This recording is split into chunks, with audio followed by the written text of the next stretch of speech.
Welcome to This Explainer. Today, we're unpacking the absolute perfect Sri Lankan adventure, and we've tailored this specifically for travelers flying out of Bangladesh. We've synthesized all the latest travel data, route maps, and pricing into a highly focused guide to help you build a truly unforgettable trip. So, if you're looking for the perfect 7-day escape from the hustle and bustle of Dhaka, you're in the right place. We're going to trade that endless city traffic for some fresh ocean breezes. We've mapped out an incredibly seamless week in Sri Lanka, optimized entirely for flights leaving right out of Hazrat Shahjal International Airport. Let's quickly run through our agenda for this golden route. We'll be covering the ultimate island escape, followed by culture in Sigiriya and Kandy. Then we'll take the scenic Ella train, head down for the Yala Safari and Galle, and finish up with everything you need to know about logistics, visas, and budget. All right, diving right into Section 1. The ultimate island escape, pacing your 7-day journey. Now, what makes this 7-day timeline so brilliant is just how logically the whole route flows. Think about it. You arrive and immediately tackle the cultural triangle, right? When your energy is at its peak. Then, as the trip goes on, you climb up into the cool, really relaxing altitudes of the tea country. After that, you drop back down for a thrilling wildlife safari, and finally, effortlessly wind down your last couple of days on the breezy southern coast before your short drive back to the airport. It's totally by design so you never feel exhausted. Moving right along to Section 2, Culture, Sigiriya, and Kandy, the historical heartbeat of Sri Lanka. Just look at the sheer scale of Sigiriya. It's a UNESCO World Heritage Site and literally a marvel of ancient engineering. This 1,600-year-old citadel sits on a massive granite peak, and it is undoubtedly the ultimate highlight of day 2.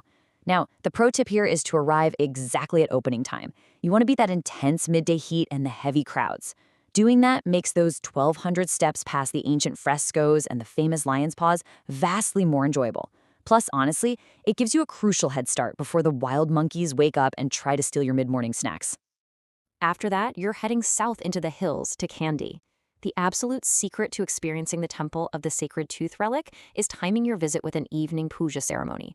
The air fills with these heavy drum beats, chanting, and candlelight, and it totally transforms a simple sightseeing stop into a deeply immersive spiritual experience. Then, the next morning, a stroll around the incredibly picturesque Kandy Lake offers a serene start to your day before you head even higher up into the mountains. Which brings us to Section 3, the scenic Ella train, a journey into the clouds.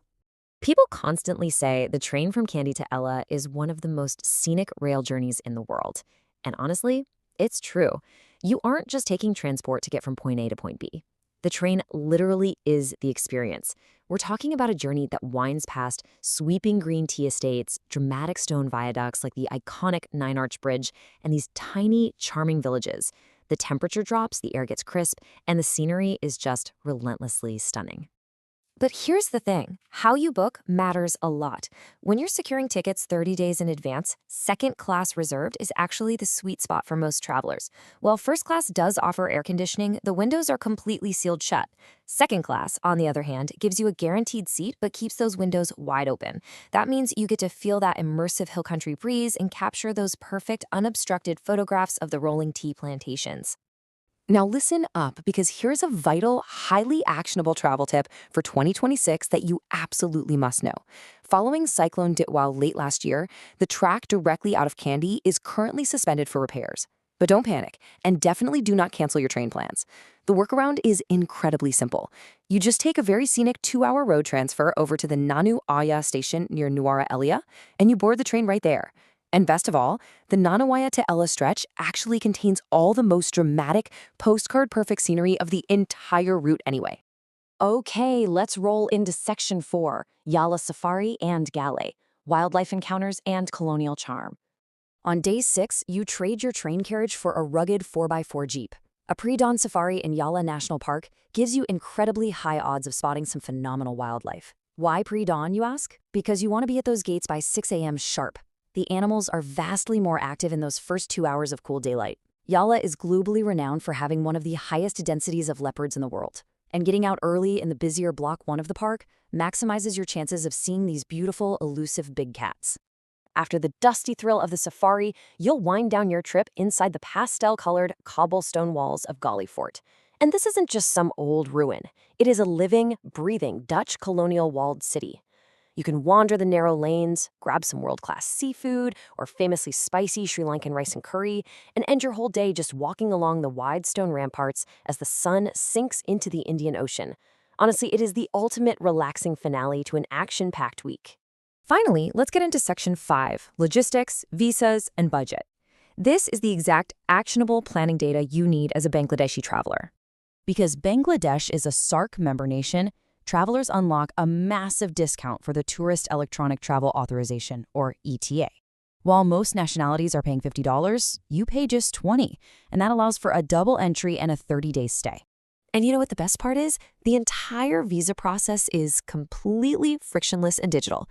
You just pop over to the official government portal, etat.gov.lk, fill out your details, pay the fee online, and your approval usually just shows up in your email within 24 to 72 hours.